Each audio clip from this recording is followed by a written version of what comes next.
This is the East Idaho Prepcast on IdahoSports.com. That's right. Welcome in another edition of the East Idaho Prepcast, breaking down districts 5 and 6 week in, week out here on IdahoSports.com. Brandon Baney joined by Sean Kane. Sean, how's the week been so far?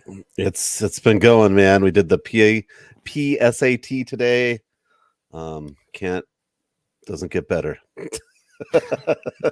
Boy, a rigging endorsement if I ever heard one. Wow. Education.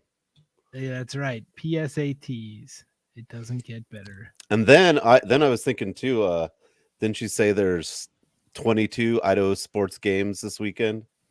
Yeah, we're still officially firming up, but as of right now, it looks like, yeah.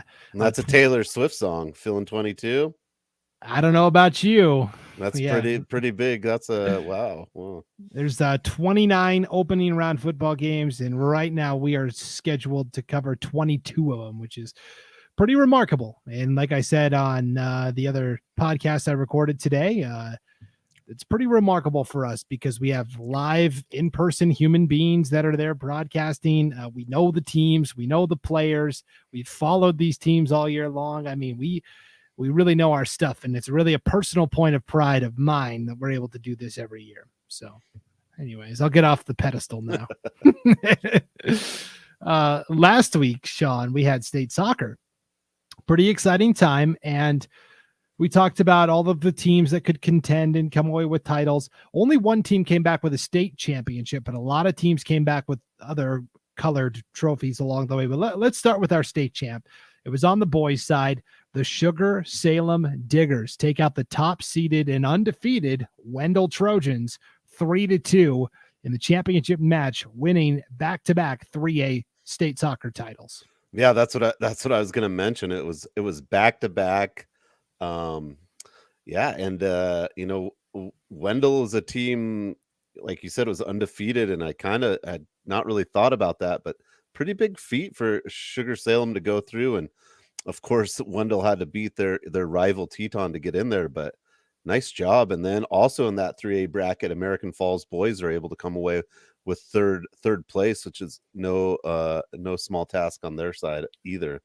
Yeah, we talked about this last week where 3 of the 4 teams in the semis were all East Idaho, right? It was an all East Idaho third place match, American Falls and Teton, and the Beavers get the win there. So American Falls comes home with a trophy and Teton takes fourth, which is outstanding. So East Idaho soccer on the 3A boys side really looked impressive.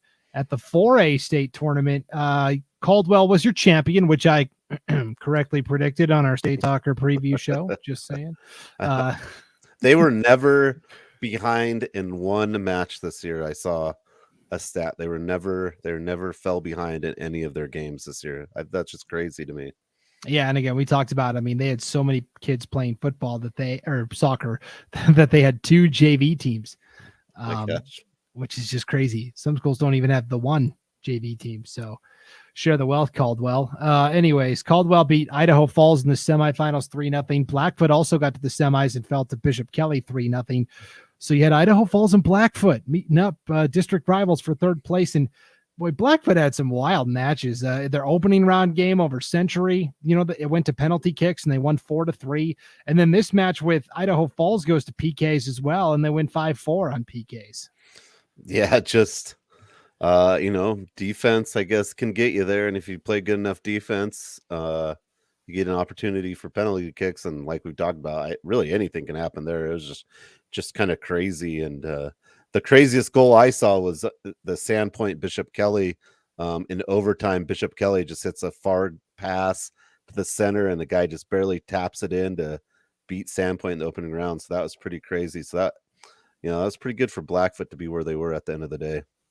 Yeah, pretty remarkable run for the Broncos. You talked about on a previous Prepcast that Liam Pope is one of the great, not just soccer coaches, but one of the great coaches, period. Baseball as well. And yeah he probably coach anything. He could just suit it up right there.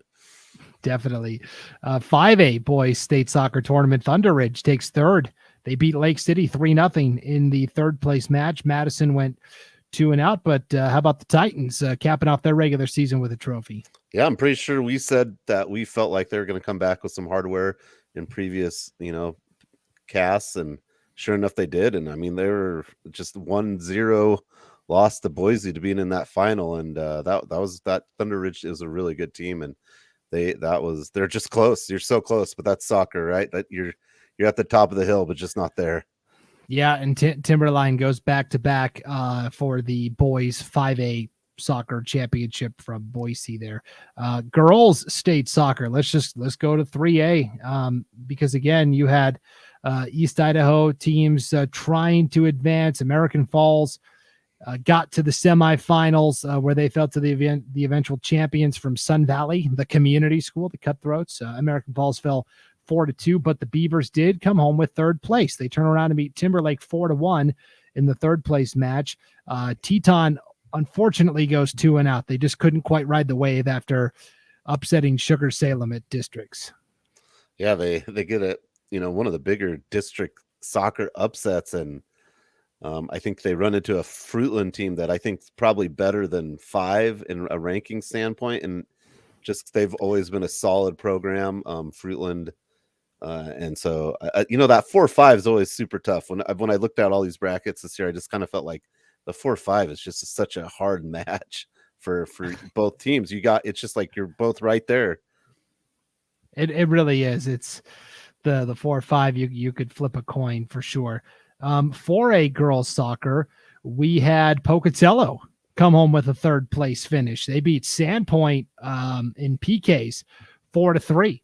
And so they lost a very heartbreaking game Friday night. It was the last match actually statewide on Friday night. Pocatello and Bishop Kelly, they played late into the night. BK got a very late goal, and BK ends up winning the title over Twin Falls, knocking out the defending champion Bruins. But for Pocatello, they were that close to getting to the championship. But at the same time, they were also that close to losing in the first round to Bonneville, right? They scored a very late goal against the Bees to win 2-1. Yeah, and probably the most interesting goal I saw all tournament long was in overtime. It's 1-1. A Bonneville player, I believe the goalie, kicks it all the way to the other side. One touch by the Pocatello defender. It goes all the way back down. The Pocatello girl heads it and then collides into the goalie to score the game-winning goal. And it was like a huge delay, and no one ever said anything. And then it was just like they won. But it was a crazy goal for the Pocatello. It was a nice header, and it was about 30-40 feet out. They probably use yards, but that's what I got. Metric isn't me. they do use yards. Okay. The 18 yard box. Yeah, so it was about, I would say, 10 to 15 yards from that mark, the 18, and heads it in, runs into the goalie, but it just kind of slowly trickles in. No one's there, and they win the game. It was crazy. Yeah, it was a wild matchup. And then you had Bonneville and Shelley actually meet in a loser-out game on Friday. Bonneville won that and fell to Valley View 1-0. So the Bees come up a game short in their quest to bring home a trophy. And then at the 5A girls soccer tournament, you had nobody from East Idaho win in the opening round. It was tough sledding for the Idaho schools. Highland did get to the consolation match where they fell to Eagle on penalty kicks, and Thunder Ridge went 2-out. Yeah, and I think it was live that day. Highland girls were ahead in that game against Rocky Mountain, and Rocky Mountain scored a late goal to send it to PKs. So just tough for Highland. Also, Highland, I think, was down 0-2 against Timberline and came back to win that game as well. So they had good fight, just not enough at the end though. But I mean, every scoreline is just a lot of work there on the Highland side. Yes, definitely. So Highland, great season though. They should definitely be commended. Even my dog thinks that Highland had a great season. So there you go. All right, let's move on to other state competition. State volleyball tournaments are this weekend. We're working on a separate preview show that should be in your podcast feed already.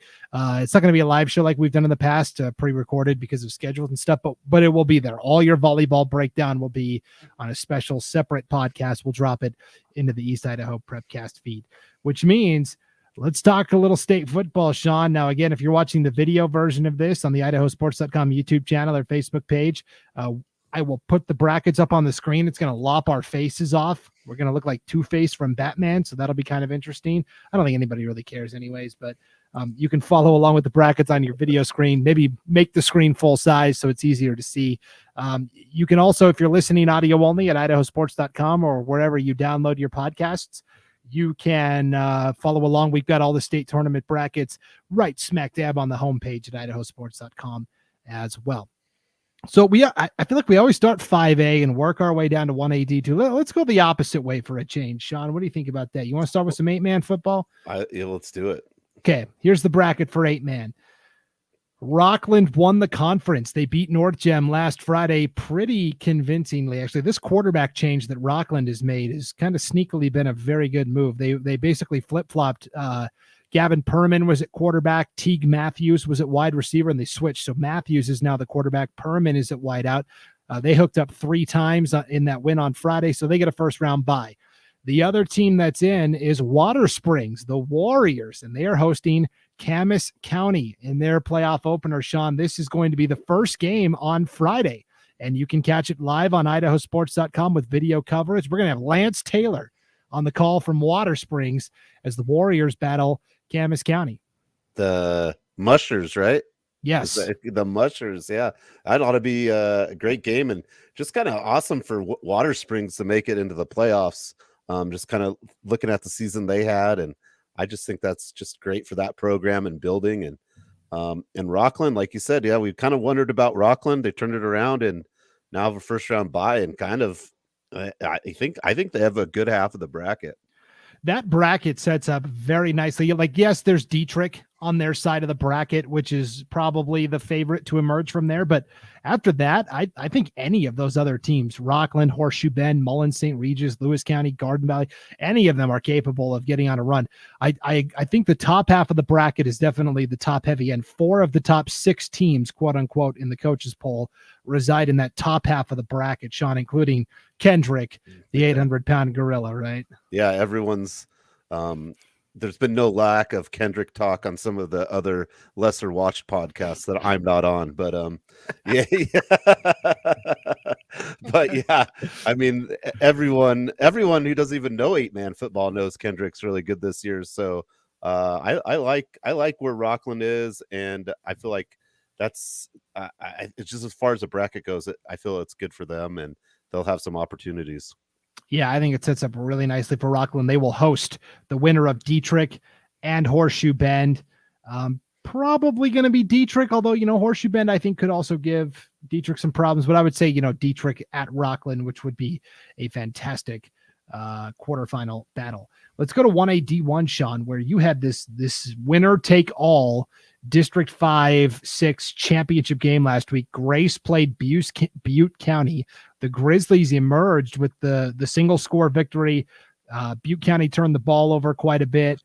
Grace took advantage like they always do. Not that Grace needs help necessarily, but they took it and got the win. And so because of that, Grace gets a first round bye. And look at this, Sean. They are the number 2 seed overall because they seeded according to Max Prep's rankings. So Grace is the number 2 seed overall. The Grizzlies could be at home for some time. Yeah, I think going through the season, not to take anything away from Grace, but I never kind of saw them as the 2 seed in this bracket. So what just a absolute great spot for them to be in. Yeah, it's pretty impressive. And, Butte County wasn't bad either. So I think they're a tough matchup there as well. Yeah, Grace is one of those mystery teams where there wasn't a lot of info out there about them this year. I think they probably like it that way. Like, the less people know about them, the better. They love flying under that radar. I mean, but there was no media coverage unless a newspaper writer or a TV guy was going to go to Grace to talk to somebody. They weren't getting any info. I looked for film online, Sean. Usually I'm pretty good at finding at least some film. I really had a hard time finding any for Grace. So they're kind of this mystery team. And the story is, talking to other coaches, that Grace has a very good defense. They're very good at forcing turnovers, and they play really solid fundamental offense. So that's a good formula for success to win in the playoffs. Definitely. Absolutely. Defense tends to win out in the playoffs. And yeah, I didn't see, I kind of tried to look on Twitter and stuff. I couldn't find any Twitter, Grace stuff either. So hey, I mean, sometimes you just got to, go in and hopefully no one knows what you're going to do and you can kind of surprise them. Yeah, definitely.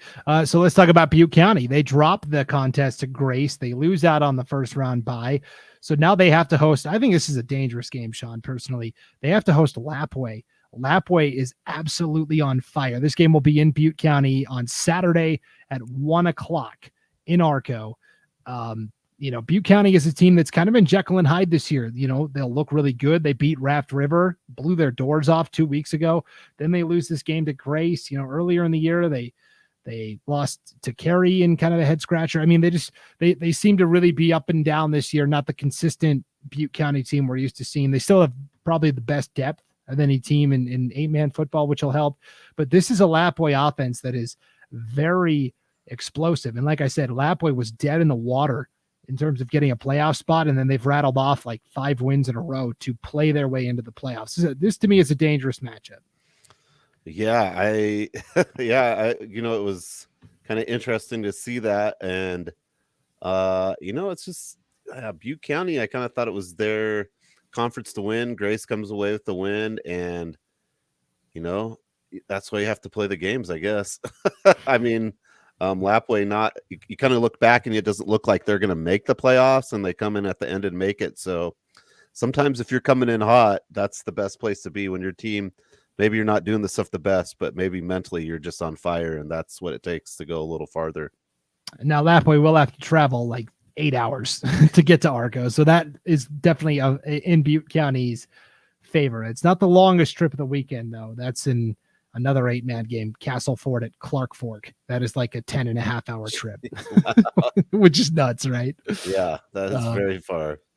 Yeah. All right, let's take a look at the 2A bracket. Oh, man, Sean, I have been waiting all day to break this bracket down because this is going to be, fantastic.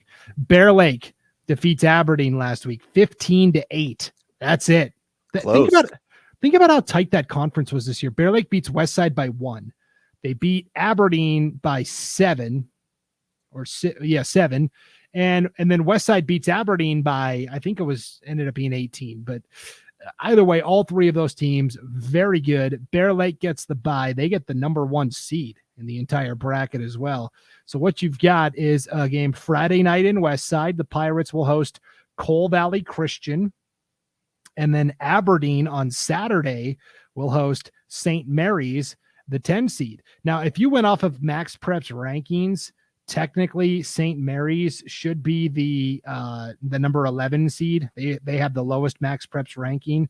Coal Valley actually had the number 10 seed, but we talked about how the selection committee had the discretion to change the matchups around, keeping in mind travel considerations. And for St. Mary's, the difference between going to Aberdeen and going all the way to Westside, it was enough to swing that and change that matchup.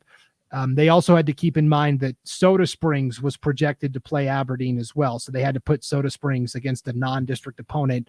And so the Cardinals will play North Fremont on Friday night in Holt Arena as part of a doubleheader. Skyline and Bonneville will be the second one. Lauren Jensen will be on the call for those games on IdahoSports.com. But let's start at the top here with Westside. They actually got a more difficult opponent than Aberdeen did, despite being a higher seed.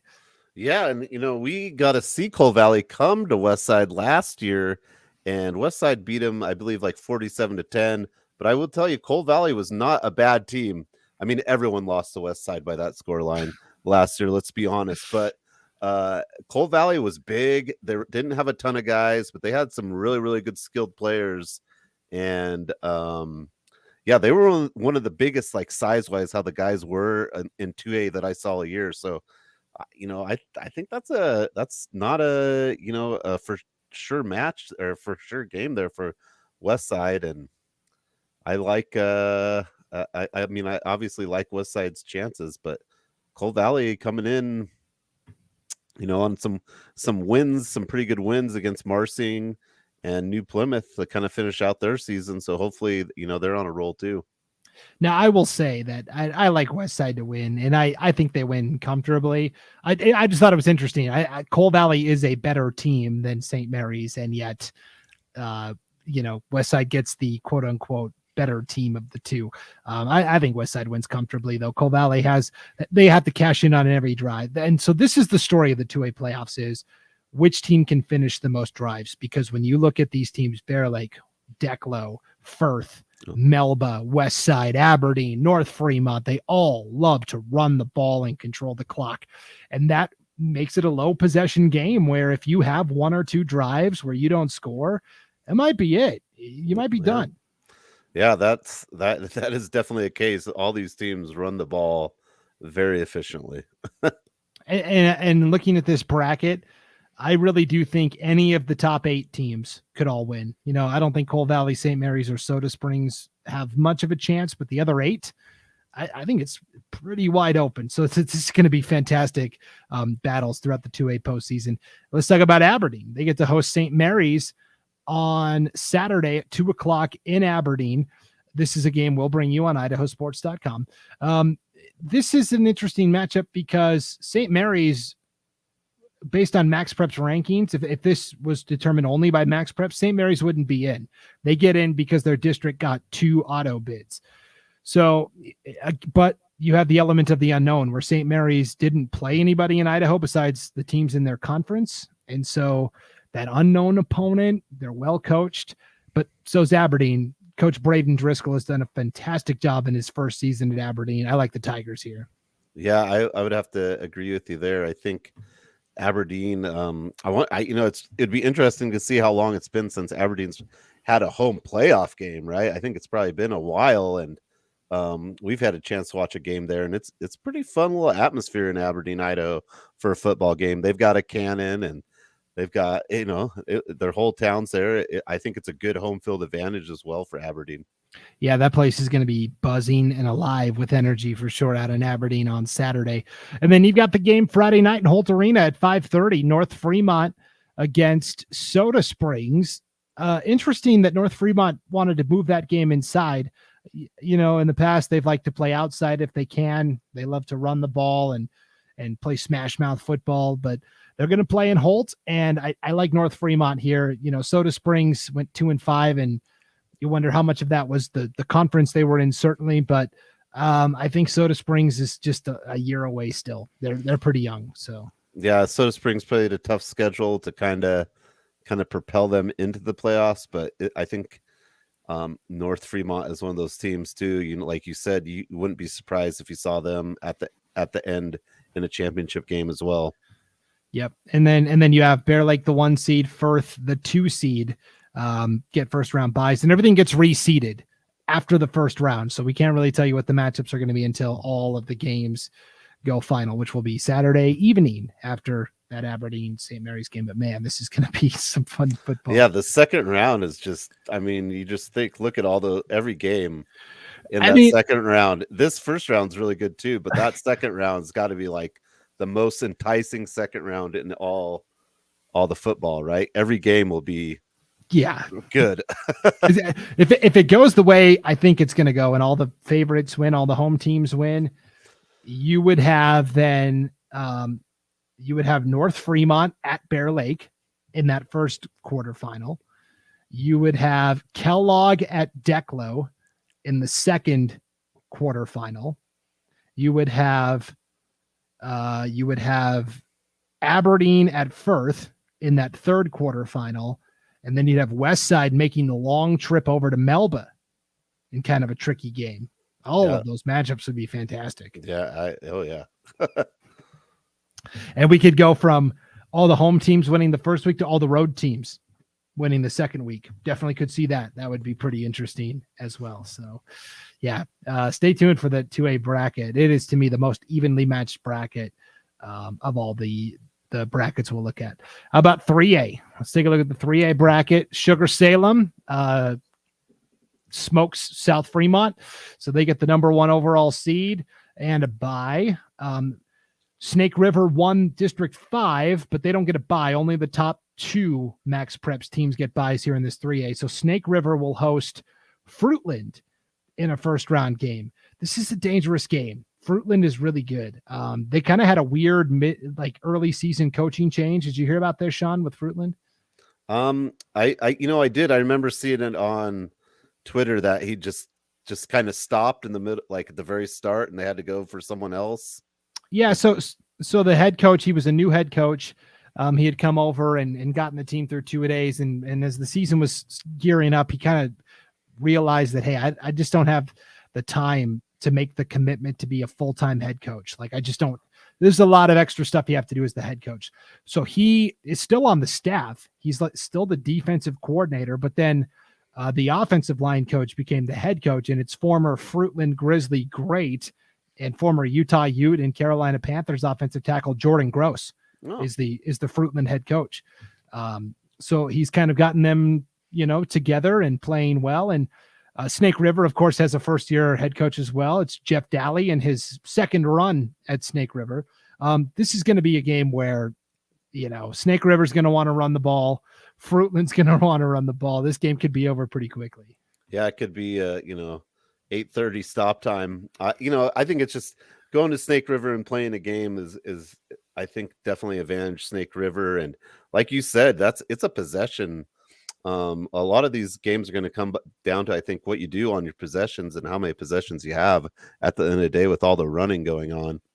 Yeah, for sure. The next matchup I want to talk about is at the very bottom of the bracket, South Fremont hosting Kimberly. This is the 8 versus the 9. To me, Kimberly has looked really good offensively at times. They're prone to giving up, a lot of yardage on the defensive side of the ball. But this, to me, is a pretty even matchup between South Fremont and Kimberly. They'll play this game on Saturday at 1:00 out there in St. Anthony. Yeah, and and South Fremont to me has kind of been Dr. Jekyll, Mr. Hyde. But again, I think if they're able to control the ball, if South Fremont, holds the ball for 8-minute drives, 7-minute drives, they're a hard team to beat. And that's what I think they'll look to do against Kimberly. Yeah, it's going to be a really interesting battle. Kimberly's got this quarterback, Larson, that's really the real deal. He can really spin it. And of course, South Fremont, Bryce Johnson has been playing really well, and Preston Stoddard and Hunter Hobbs, and they've got a lot of just good athletes there. And then this rematch, Sean, this 7-10 rematch, this is going to be Thursday night in Teton. Thursday night at Teton High, 7:00. Another game we're bringing you on IdahoSports.com. Marsh Valley will be at Teton. This is a rematch of that wild 42-41 game that we saw at the midpoint of the season. Teton won by a single point over Marsh Valley, 41-40. This was back in early September. It was a wild affair, and I don't know, we could be headed for a similar showdown. Marsh Valley is another team I'm really having a hard time figuring out. They go out and get that huge win over South Fremont, and then they barely beat American Falls last year, an American Falls team that was down a little bit. So yeah, I mean, that was kind of the turning point in the season, right? You kind of had South Fremont, and then Marsh Valley beat South Fremont, and yeah, it's been kind of interesting to see. But Marsh Valley is a team, I think we've talked about, they're just maybe a year away from being really, really good, but they've just got a ton of good players, and they play really hard. And we were able to see Teton, and I think Teton's got a lot to offer as far as passing and running too. I think that's like a good NCAA 7-10 matchup, right? Where you're not surprised if the 10 wins, but you're also not surprised if the 7 wins. That the ticker on ESPN is saying it's a 50-50. Yeah, really good. Whichever team holds the ball last might win that battle. And how exciting is it for Teton to be in the playoffs under first-year coach David Joyce? And there's a lot of first-year coaches. Marsh Valley has a first-year head coach as well, Coach Belknap. So, a lot of first-year head coaches. Kimberly's got a first-year coach. Buell's got a second-year coach. And anyways, a lot of new blood in this 3A bracket. Let's move to 4A football, Sean. This was the hot topic. We did our Twitter spaces on Friday night after all the games, right, on the IdahoSports.com Twitter account, where we just took questions from the fans, and everybody wanted to know about this 4A bracket. you had this crazy 3-way tie for second place in District 6. So Skyline won the district title over Shelley 21-14. And then Shelley, Blackfoot, Hillcrest all tied for second place. I believe it came down to a point differential system among the three teams when they played each other. And Blackfoot won that tiebreaker. And because of that, Blackfoot gets a pretty high seed. They're going to be the 5 seed overall. Yeah, I went back and listened to that, and it was kind of interesting to kind of hear. And you guys were pretty almost right on, I thought, about it. And I'm sure District 6 is just super happy for all the District 6 matches in the first round. But I kind of like the way they did it this year, that you just didn't get an automatic spot for winning the district, right? Wasn't it last year? If you won your district, you're automatic this higher spot. And I kind of felt like you got a better draw this way. I know some people disagree with that, because if your team doesn't end up where you think they should, you're going to disagree with it. But I think as far as a bracket goes, I feel like this is one of the better brackets they produce with max preps and the combination of that stuff. Yeah, it is a little interesting. I guess I would prefer to see it seeded 1 through 16 then on max preps, if that's how you're going to do it, instead of giving the top 8 to the 8 auto bids. That's still kind of like a half-handed way to settle it, because Pocatello, realistically was like 13th in max preps, and here they are 8, and they get to, and they're a district champion. They should host. But that's one I've heard a lot of people talking about is, well, how come Pocatello gets a home playoff game? And hey, that's the system that's in place. What do you want me to say? Let's talk about that first game on the bracket line here. Pocatello, the 8 seed, Lakeland, the 9 seed. This is the game that we're going to be at on Friday night, Sean. This is a dangerous game. Lakeland, we know, is good. Lakeland was a top 8 team in max preps. They've got John Cornish, this explosive running back. Pocatello's defense, how they handle the run, I think, will be the key to this game. Yeah, if you talk to people, or if you talk to coaches, John Cornish is one of the better, if not one of the best 4A running backs in the leagues, or in 4A right now. So it'll be good. I think what the difference will be is whether or not Pocatello can hit their shots through the air. Pocatello likes to take some big plays through the air, and will they be able to get those shots against the stout Lakeland defense? I don't know. Or it could be just a really run heavy game between Echo Hawk and John Cornish. And, you start at 7, you could be done at 8:30 due to all the running. But I do think that is a good matchup at the 8 and 9 with Pocatello and Lakeland. I don't even know where you go with who to pick here. I kind of like Pocatello because it's at home on the new Lookout Field, first playoff game ever. Really exciting, fun game to have there. It's good atmosphere. We got to do a few games there. So Pocatello's, defense, can they hold the run? It'll be interesting to see. The next East Idaho matchup is Blackfoot versus Hillcrest, which this is, a district rematch. Hey, I'm back. Welcome back. I moved on without you. Hey, I was actually testing your abilities as a co-host, and you passed with flying colors. I said we're moving on to the Blackfoot and Hillcrest, a District 6 matchup to start the first round, which I've said it all year. I don't want to play Hillcrest in the first round of the playoffs. I think Blackfoot has enough to firepower to beat Hillcrest, but I'm just saying, I don't know if it's going to be, what the weather's going to be like or whatever. But I think Hillcrest is a tough team to play in the first round, and I expect that game to be close. Definitely, and I don't trust Blackfoot. They're too Jekyll and Hyde for me. Some games they look like they're capable of winning the 4A title, and I'm like, yeah, these guys are legit. And then there's other games where I'm like, are you guys going to make the playoffs? I know they're going to make the playoffs, but it's like, and last year it was the same story. They were very Jekyll and Hyde, and they got to the playoffs and it was more Hyde. or more Jekyll. Sorry, more Jekyll's the good guy, right? That's the well, it wasn't the good one. whatever.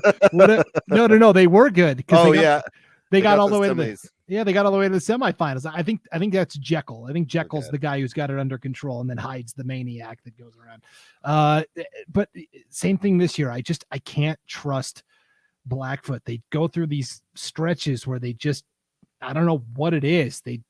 And defensively, they've kind of been burned a couple of times this year. I think you were talking about that, Sean. Defensively, they've had some lapses. So, and Hillcrest is well coached. Brennan Mossholder is a great coach. They've got a kid that I don't know that a lot of people know about. Titan Larson. He's a brick house, and he's a great runner with the football. He's a stud for sure. Hillcrest is on a 3-game winning streak coming into the playoffs, and they beat all their conference opponents. Bonneville in a real close game, which they felt like that propelled them big time. They beat Shelley. Shelley's played really well. They beat Idaho Falls. They only lost to Blackfoot 6-21 in early September. I mean, it's I think it's going to be a really good game. I would not be surprised if it comes down to like a late score or something in that one. We're going through all these football brackets, and I haven't really stepped out on the ledge yet, Sean. So I'm doing it right here. I'm calling it Hillcrest over Blackfoot. Wow, you heard it here. Now, when Blackfoot wins, I'll come back next week with egg on my face. But I just have a feeling. I don't know. Call me weird. Speaking of Idaho Falls, real quick, I really did think the Tigers would be in the playoffs. They just missed out. They missed out on the last playoff spot. Canyon Ridge leapfrogged them despite losing 84-40, whatever it was. Max Preps is making yes, the Max Preps are making people crazy for sure. So Idaho Falls, bummer that they didn't get to the playoffs. But again, when 16 of 25 teams make the postseason, you have plenty of chances at the same time. And if it comes down to that final at large spot, then you kind of have to own that a little bit as well. So too bad for Idaho Falls. Though it would have been cool to see all of District 6 get in, but they're the one team that doesn't, unfortunately. So, okay. So I like Hillcrest to beat Blackfoot. I also like the next game down, Skyline over Bonneville. I think Bonneville obviously had that signature win over Skyline 2 weeks ago. I don't think in a million years the Bees ever thought they would be matched up with Skyline again. But here, I mean, it's ridiculous that Bonneville got seated lower than Skyview. And it's just ridiculous. Yeah. But yeah, I mean, you would have, you got through Sky. I mean, if you beat Skyline twice in 1 year, you should just get the trophy, right? But yeah, I mean, very tough feat, and Skyline, like always elects to play in Holt Arena. That's something they always do, and they'll have a little more experience in that than Bonneville, but not a ton because we haven't used Holt Arena all year. So I think it's hard to beat Skyline twice in a row in the same season the way they're playing right now, and I would have to kind of lean towards Skyline. But man, Bonneville's given everything they've had this year, and it could be close for a while, and then Skyline kind of can break it out in the second half. But I think the first half might be the telltale of that. And yet, if you talk to the Bonneville coaches, I'm sure they'll tell you, we expect to win this game. That's what they said the first time they beat Skyline. Yep. And Bonneville was in the same exact spot last year, actually. They were the 15 seed playing the 2 seed Pocatello in Holt Arena. It was the late game on Friday, 8:15 kickoff. So for Bonneville, this is kind of like, whoa, deja vu, just different opponent this time. Last year, their strategy was control the clock, and they only lost, I think it was 21-6. So we'll see what they do this time around against a similar high-octane offense. And then we've got Shelley. Man, what a kick in the pants. That loss to Hillcrest cost Shelley about 7 spots in the Max Preps rankings. I'm telling you, when I first looked at it, I couldn't find Shelley. I'm like, how did Shelley not to play the playoffs? But it was all the way at the bottom. So it was like mind-boggling to me on that one. But yeah, not winning that game. Ugh. That really hurt them. So now they have to go to Emmett. This is an Emmett offense that's explosive. Dakota Perry at quarterback, Stevie Howe is a wrecking ball at wide receiver, Rye Fullerton is their running back. All three really good players. For Shelley, ball control is going to be paramount for the Russets. They have to cash in on every drive, and they also have to, run the clock a little bit because that Emmett offense is so explosive. So we'll see if the Russets are up to the task. They are well coached, and they've already gotten some very big wins this season. So they will have to travel, I think, besides Lakeland, coming down to Pokey, they have the furthest trip of anybody in and Skyview going up to Sandpoint, of course. But outside of that, they have the longest trip of anybody this weekend. So, yeah, that will be a interesting matchup for sure. I think Shelley is going to have to get stops on the defensive side really to kind of have a chance there. Yeah, for sure. We'll see how it goes. 5A, let's do it. Highland gets that bye. They are at the very bottom of the bracket. They would have to hit the road to take on Meridian if they got to that point. Second year in a row that the East champion didn't get to host. It's supposed to rotate, and they kind of messed that up somewhere along the way. They're going to fix it, I guess, by having the East host the next 2 years. But anyways, you would have the East team heading on the road again, like Rigby had to do last year to Meridian. So, and that was a big point of contention. So I'm kind of surprised it's the same this year. The word I got, I had a fan who sent me some info on it. The word I got was basically the ITSAA said, well, the coaches voted on it and nobody said anything, so we could fix it moving forward. Okay. Essentially. So, okay. So anyways, Highland gets the bye. You've got Rigby clinching that second spot. They played like we're used to seeing 42-0 win over Madison. They get to host Hawaii. It's, you know what? I don't think there's any Treasure Valley fans that listen to this. It is garbage that Hawaii got into the playoffs. Garbage. Did you hear about this, Sean? Well, we were talking. It's because Kuna won, right, by 2 points, or right? Wasn't that the Middleton? So what happened was, the way they determine these at-large teams, and Hawaii was the last at-large team, is your winning record against 5A opponents. Oh yeah. And the SIC has two divisions because there's so many teams. And so they have these cross-divisional matchups at the end of the year where the two first-place teams play each other, and then 2 plays 5 and 3 plays 4, and then the 2 sixth-place teams play each other. Well, Hawaii took 6th place in their division, got to play a Timberline team that hadn't won a game all year, got an easy layup, while Bora, a team that beat Hawaii head-to-head and finished 5th ahead of Hawaii in their division, they had to play Rocky Mountain because the 2 plays the 5. So Bora got a loss. Hawaii got a very easy win and got in ahead of Bora, a team that they lost to. I don't know how you fix it, but it doesn't matter. Rigby's going to blow the doors off Hawaii anyways. So. Yeah, I would agree. Going to Rigby is going to be a tough feat for any team, let alone a 12th seed out of Boise. Yeah. So anyways, Rigby, and honestly, I like Rigby to go on quite a run here. I like them over Eagle. I like them over Post Falls. Certainly if Post Falls got there, and if it was Rigby and Rocky, then maybe we can talk, but otherwise I like Rigby to navigate through. Highland, we kind of talked about this. Yeah, remember I said I thought when I looked at the draw, I felt like Highland winning district when Highland came back to win, which again was one of the most incredible games all year. We've got to see, but when Highland won and I looked at the draw, I kind of felt like Highland got the short end of the stick winning the district. I feel like Rigby's half is a little easier than the other side, and that's what I kind of felt last year when Highland lost. I'm like, man, Highland got an easier draw taking second in the districts because they didn't have to go play Meridian. And we all remember what happened when Rigby went to Meridian last year. That was triple overtime, goal line stand, jumping over people, fireworks going on there. And Rigby somehow came away with it. So kind of interesting how that panned out. Yeah. And I guess I will say this, there are more quality teams on Rigby's half, but Rigby's better than Eagle. I think Rigby's better than Post Falls.